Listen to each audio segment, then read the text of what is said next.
Behind the Dish is sponsored by DBAT. Check out dbat.net for baseball and softball products, franchise information, and to find a location near you. And now your host, John Piper. Welcome to another segment of Behind the Dish. I am so pleased to be joined by 28-year head coach at the Andrews High School Mustangs, Texas High School Baseball Hall of Famer, 1999 state champion, Coach Joe Ray Halsey. Welcome to the house. Well, thank you. Yeah, this is quite an honor. Let me give you a West Texas welcome. Howdy there, partner. That's absolutely. Yes, you sound like you're one of us. You know, I've been here 21 years. I grew up in Kentucky, but I feel like I'm a blended now. Kentucky Texan blend, which it's not all bad. No, like a good bourbon. Like a good bourbon. That is good. The Bourbon Trail. Have you ever been back to Kentucky? They've done a great job with the Visitors Bureau and the tourism, where they have a bourbon trail, much like a wine country tour, but in Kentucky, and you go around and you sample the bourbons. Really? At the distilleries. It'd be a great trip. It would be. We'll talk a little later about the Hall of Fame Coaches Association. It'd be a great trip for about 36 or 48 of you to go up there for a 3-day weekend. Yes. During horse racing season. Oh, yeah. It's 3 weeks in April, 3 weeks in October. That's it. You go up there, you can check out the horse racing at Keeneland Racetrack, and then do the little, even if you don't drink bourbon, you can go check out the scenery and have some great friendship.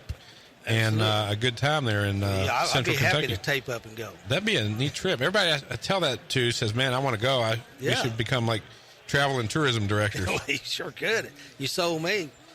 Well, Coach, it's so awesome to have you here in Waco, Texas. Can you believe it? The 48th annual Texas High School Baseball Coaches Association annual conference. How many of those 48 have you been to? 47. Seriously? Yes. Oh, my gosh. I know, but I was a child, Coach, at that time. I wasn't very old. That's amazing. I am amongst we got Ninja guy here with us. Hey, how you doing? That's the fun part about doing this live here on the exhibit hall floor. Oh, my gosh. I know. That made my back hurt. The Ninja guy is doing some crazy stuff out there. Hey, he's going to have to go see a chiropractor, isn't he? That's exactly right. All right. Mutant Ninja Warrior. All right. Uh-oh. We got another. Speaking of warriors and ninjas rolled up into one, Coach Barry Russell is here. Well, Coach, hey, just like a baseball game, man, people are throwing curveballs at us in the dirt. Make it a little tougher. But we're blocking. Adjust. We're blocking. Sure. Adjust. Yeah. Wow. 28 years at Andrews High School. Talk us through how you got started in the coaching profession, because there's a lot of young coaches that are attending out here listening, and they're going to be listening to this. Even youth coaches, that young dad that's going to be coaching his son's 8U, 9U team for the very first time. How did you get started in the coaching profession? Well, basically, I couldn't play baseball very well, but I enjoyed it. And so I was very good at observation. But you have to have a love for the game, and I know everybody knows that. But in my instance, it was we didn't have baseball at my hometown. And so you just did it in the summertime. And if you were very good or you got a chance, you went off to college and played.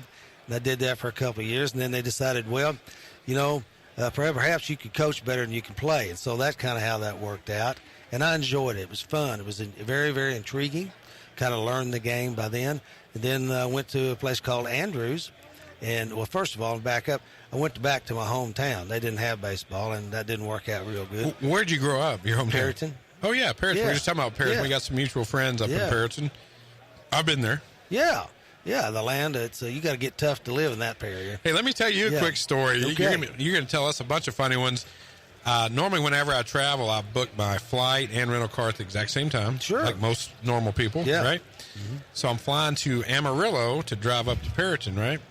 And I get to the airport in Amarillo. It's not a very big airport. All the rental car counters are, you can throw a baseball underhanded and hit them all, right? That's right. And I always defaulted to like Avis. I'll go over to the Avis counter. Hey, I need a rental car. John Piper. I'm sorry, sir. We don't have your reservation. Oh, I must have booked Enterprise. Walk over. You know where I'm going with this? I did not get a reservation. And there was something going on in Amarillo, that area, oil field related or livestock conference or something. there was no rental cars to be had. Seriously.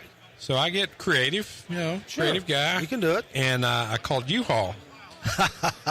I'm going to rent, I've seen these U-Haul pickup trucks. I'm like, I just rent a U-Haul pickup truck for a couple of days. Yeah, $19.95 a day. It's a good deal. Yeah, I thought, man, I'm going to save the company money, right? And they first said, oh, yeah, we've got one, Mr. Piper. And then they called me back and said, no, we don't. But we've got like a 24-foot box truck. So I drive to Perryton, Texas in a U-Haul box truck. Yeah. And then I guess you help somebody move back. I was kidding everybody up there. I said, hey, if you got a hot shot back to Amarillo or Dallas, I can load about 4 pallets of freight. But anyhow, we might edit that out, or that might make the podcast. What do you think? Should we keep that in? I think it should be, yeah. Did you have a good time going up the hill to Pampa? Did you make it there? Yeah, I enjoyed that. Actually, I've got a longtime neighbor that was, is it a Pampa farmer? Yeah. Pampa farmers? Oh, yeah. I remember that off the water. Harvester. Yeah. That was close. I saw that on the water tower, the Pampa Harvesters. Yeah. But, the message is to you kids out there listening, or your parents, is sometimes you got to, things don't always work out, and you got to take a detour to get to your final destination. You sure do. It's not going to be an easy road, but, it usually works out. It's like anything else. If you truly that's what you want to do, there are good people in baseball. There are good people in almost any realm, but baseball seems to be a special group, I always thought, and they go out of their way to be very helpful to you. And my old college coach, he knew I wasn't very good, but he gave me a chance, and he worked at it, and he helped me get jobs, and so then it became a network. So there are a lot of caring people out there if you just let them. I can't imagine how many contacts. I see you got an iPhone, I believe. Yeah. You've probably got thousands of contacts in that phone of people you can just dial up right now. They've been coaching 10 years, 20 years, 30 years, 40 years. You can probably get a hold of anybody in the state of Texas that's involved in baseball, and probably all over the country. Yeah, you really can. It makes it good. Sometimes they'll give you a meal. If your car goes bad, they'll help you. That sort of thing. If you need a place to rest, they'll do that. But more than likely, it's just good friendships. You can't say enough about the friendship with this community. Well, let's talk a little bit about, young people getting in the coaching profession or taking a job with ExxonMobil or Amazon.com or whoever.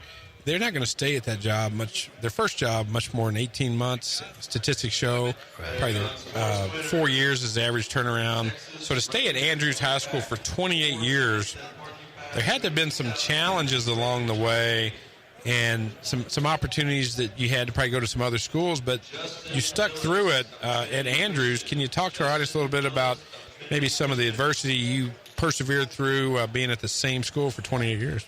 Well, yeah, I think most of these ADs, the football coaches, they're always the challenge. There's always a animosity sometimes there, but it's not always there, but sometimes it is, because most of the time the football coaches are only going to be there for a few years. So they make your life a little more transition for football, because if you're winning, you usually get hired on somewhere else for a little more money or a lot more money. Sure. And if you're not doing well, you end up just teaching biology. Yeah, and I did that. I was a good biology teacher. They always told you got 3/4 of your salary from teaching. So I believe that. So I taught I taught advanced biology. I taught it at Odessa Junior College. Hey, for the record, I had no idea you taught biology. I just threw that out there. I know. See, it's the same thing about the elevator. Kind of weird thing going on today. Yeah, it is. Yeah, the elevator comment for you guys listening out there is there's over, 2,000 coaches here in Waco, Texas. Obviously, not everybody can stay in the same hotel. I've never met Coach Halsey before. We talked on the phone. And I get in the elevator pretty early this morning, about 7:30. Yep, that's true. And I'm on the 4th floor, come down to the 3rd floor, and this gentleman comes on, and we start chatting. And I said, I'm here for the baseball convention. He said, I am too. I introduced myself, and he's sitting right here. Coach Halsey is here with me. We're on the elevator this morning and started our chat at 7:30. Yeah, it was kind of eerie, wasn't it? Yeah, but anyway, it worked out good. There you go. It's just destiny sometimes. That's the way it works, and it's been a good experience so far. The 28 years, one of the highlights. We had many highlights there in a storied career at Andrews High School. But on your introduction, I mentioned the 1999 state champions. But take a step back, because you had a trip. That was your 4th and final trip to the state championship. You had 3 other experiences there to compete for a state title game. Talk our audience through what it was like to get to the state championship and then to finally win one. Well, it's really a hard experience, because, living out in West Texas where, basically it's tumbleweeds, rattlesnakes, and whatever, and oil. Sometimes they're not renowned for their baseball. But that was one of the good things about out there. Here are the choices. You can go play baseball and work as hard as you want to, or if you choose not to, you can go with the oil field and work on a workover rig and come back with 9 fingers. Now, which one of those seems to be the best deal? A lot of injuries. That's a dangerous occupation. It is. So you could work these kids very, very hard. They enjoyed it. They knew what work was all about, and they love baseball, and they'd rather do that than go out and do that other. So we had a kind of a captive audience. Now, over those years that you coached in high school, you got a couple memorable players that really stood out that maybe you still stay in touch with today or that are in the coaching profession as well? Yeah, I do. I have several of them. One of them's name's Brent Lethingwell. He coached at Ranger Junior College for a while, and he's coached around for a long time. That's an interesting story with Brent. And when he was a senior, they had another guy that we were ranked very, very highly. And so in the meantime, the English teacher kind of put a quietus to a lot of them. Some of them weren't too good in English, they weren't too good in Spanish, and they weren't too good in Beowulf. So they flunked a lot of them out. Or they flunked themselves out. So anyway, Lethingwell's the only one left, and so we're playing a game in Fort Stockton. He slides into second base, and he comes back. The doctor said, I think he fractured his ankle. So I said, we don't have anybody left. So his daddy came to me. He was a welder, and he said, I talked to him, and I told him it wasn't fractured. I said, are you sure? He said, I healed him. I said, perfect. What do we need to do? Buy lots of tape. Did he weld some type of brace on him? No, he didn't do anything. He just told him he was going to be okay. And it wasn't a bad fracture, just a small one. And so he just put tape on it, and he pitched the rest of the season. And when we got down to the game to go to the state championship, we were playing Brownwood. And we had to play him 3 games. He pitched the first game and won. Second game he didn't pitch, so we lost. He pitches the third game. Now, all this happened within 3 days. That's back in the time when we didn't have pitch counts. It's okay. It's fine. It's no big deal. So, do you remember about how many pitches? Did he start and complete each game he pitched? He pitched all 7 innings? Sure did. So he pitched 14 innings in 3 days. Well, probably 15 because I think the other one went a little ways. So anyway, he's a real dedicated guy. So I remember we was down to the last inning. He was very, very tired. So I went out and I said, Brent, how do you feel? He said, I'm very, very tired. And I said, well, I know you're tired. I said, what do you think? He goes, I don't know if I got any more left. I said, well, okay, look in the dugout over there and tell me who's better than you are. You put him on the spot. You challenged him. Sure. He said, well, there's nobody. I said, well, then hell, I ain't got nothing to worry about. Let's go. So I left him. He finished the game and did very well. We were fortunate enough to win. Was that the 99 state title? No, that was 90. Oh, wow, 90. Yeah, that was back in 90. Now, the 99, it's got some crazy times, too. But Brent was a warrior. And when he got finished, it might have had a little bigger crack than we thought it was. Yeah. But he healed up, and everything turned out well for him. I don't know that you could do that in today's deal. Doctors were not plentiful out there. Well, you hear all the time about the difference between being hurt and injured. Sure. So there's a fine line. Sound like he was on the middle of that line for that one. Well, yeah, his daddy was a tough man. He was a tough guy.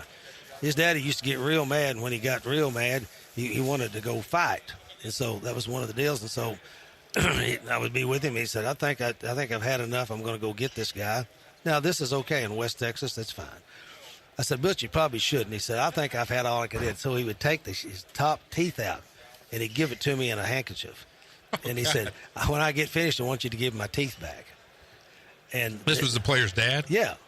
Somebody had offended him somewhere along the line. And the fight was on. He beat him up pretty good. I came back. I gave him his teeth, and everything was ready to go again. So were you riding shotgun on all these trips out so he could go whip some butt? Well, I was with him a couple of times. Yeah, I didn't realize that's what it was going to be. Hey, you can't make this stuff up. West Texas high school sports, whether it's football, baseball, they mean business, don't they? They do. Yep, they do. And they used to say there was only 2 sentences that they learned when they were young out there. One of them was "mama." That's a complete sentence. And the other was "want to kick your ass." And so that was the only 2 things that they learned. This is good stuff. Well, let's fast forward to the 99 state championship run. You told me a little bit before we got on the air here about the two games that both went into 8 innings.